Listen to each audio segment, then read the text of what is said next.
In the top stories, uncertainty continues over the sugar harvest, credit unions told to adapt if they want to survive, and tributes pour in for Jamaican scholar Norman Gurvan. Welcome to Nation News for Friday, April 11, 2014. I'm Natasha Beckles. Introducing the all-new Ruby Gas LPG composite bottle from Rubis. These exclusive 22-pound bottles weigh 50% less than traditional steel cylinders and can be used for picnicking and day-to-day home needs. These composite bottles are translucent, allowing you to see the liquid level at all times, so you will never run out of gas unexpectedly. Lightweight, visible gas level, portable, corrosion-proof, eco-friendly. The Ruby Gas LPG composite bottle, available from Rubis. As the strike at Portville Sugar Factory continued for a second day and firefighters continue to battle daily blazes, there is fear over what will happen to the canes hit by the fire bug. Manager at Lear's Plantation, Elvis Gittins, says the sugar industry stands to lose out if more fuels are raised before the lone factory resumes grinding. He explained that burnt, unreaped canes can spoil in about 6 days, and with 2 religious holidays coming up, productivity would be impacted even if the St. James factory begins taking canes again. Factory workers downed tools on Thursday in a Barbados Workers Union sanctioned strike. BWU General Secretary Sir Roy Trotman said the Barbados Agricultural Management Company has struck the first blow by sending home 57 workers from the closed Andrews Sugar Factory in the middle of negotiations. The BAMC, whoever the principals are, have it in their power to have work resume in 10 minutes if they want. But they have to learn to be decent about how they do things. I know that sometimes employers will be forced to take decisions, and the government or whoever is in that position. But very often it is not what you do. It is how you do it. And when you start treating people like jackasses that must only be beasts of burden and that don't have minds and souls and that don't deserve respect, then what you yourself are saying is that you don't deserve respect. And this is what this is all about. Respect for people. The BAMC and the BWU were expected to enter into further discussions this evening. Credit unions have been told they must protect themselves in order to survive and prosper in the changing economic times.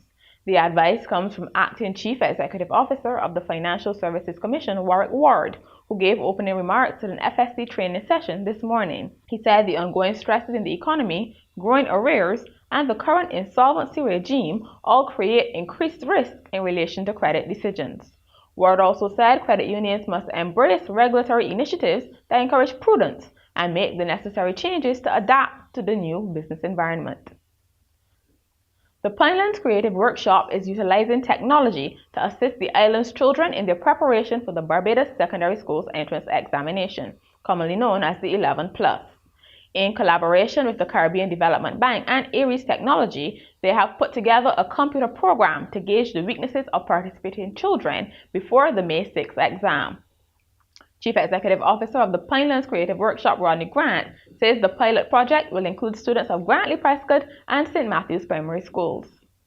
Many Barbadians with green thumbs got their plants diagnosed today during one in a series of plant clinics held at the Carter's General Store in Wilde St. Michael. People were encouraged to bring samples of their diseased plants and trees for officers to examine and give advice on how to treat the problem. Senior Agricultural Officer for Crop Protection, Michael James, encouraged people to take better care of their plants by giving them the necessary nutrients year-round and not to wait until they are blossoming or flowering. We go across the region now. Several individuals have been paying tribute to Jamaican scholar Norman Gurvan, who died in Cuba on Wednesday, 3 months after he became paralyzed following a fall while hiking in Dominica. He was 72.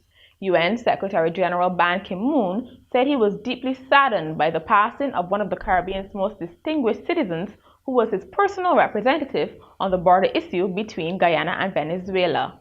CARICOM Secretary General Erwin LaRocque also noted that the economist's life's work was underlined by an unremitting dedication to a vision of an integrated Caribbean. Meanwhile, Director of the Sir Arthur Lewis Institute for Social and Economic Studies, Professor Brian Meeks, described the economist as an exemplary Caribbean citizen. St. Lucia's Tourism Minister, Lauren Theophilus, has expressed concern over the impact the ongoing drought will have on the island's hotels.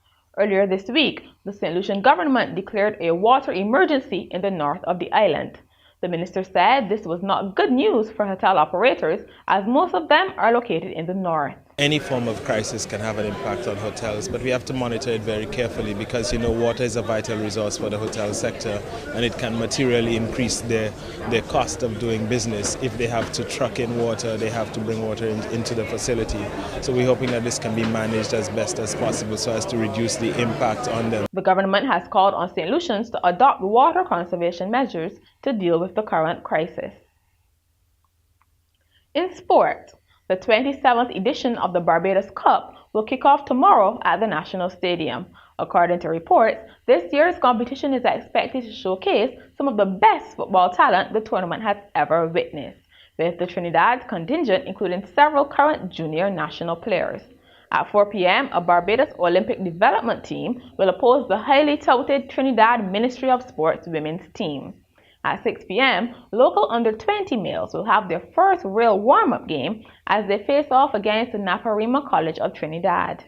Defending champions Barbados were beaten 38-21 by Jamaica last night at the Caribbean Netball Association's Jean Pierre Under-16 tournament in Antigua.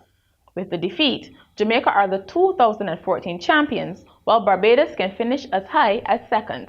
However, they have to beat Trinidad and Tobago tonight and St. Lucia tomorrow night in the final match. Yesterday, Barbados won the team shooting competition with 110 goals, edging Trinidad and Tobago by 1. Shooter Alyssa Bino won the individual shooting competition with 43 goals and was second overall with an accuracy of 68%. Jamaica's Simone Gordon was first with 73%. And finally, an Irish farmer got a surprise recently when his ewe gave birth to a rare half-sheep, half-goat hybrid. The Geep, as he is being called, has horns like a goat and is very quick on his feet, Farmer Paddy Murphy says. Despite his unusual appearance, the animal is healthy and thriving. And that's Nation News for Friday, April 11th. I'm Natasha Beckles. Do enjoy your weekend.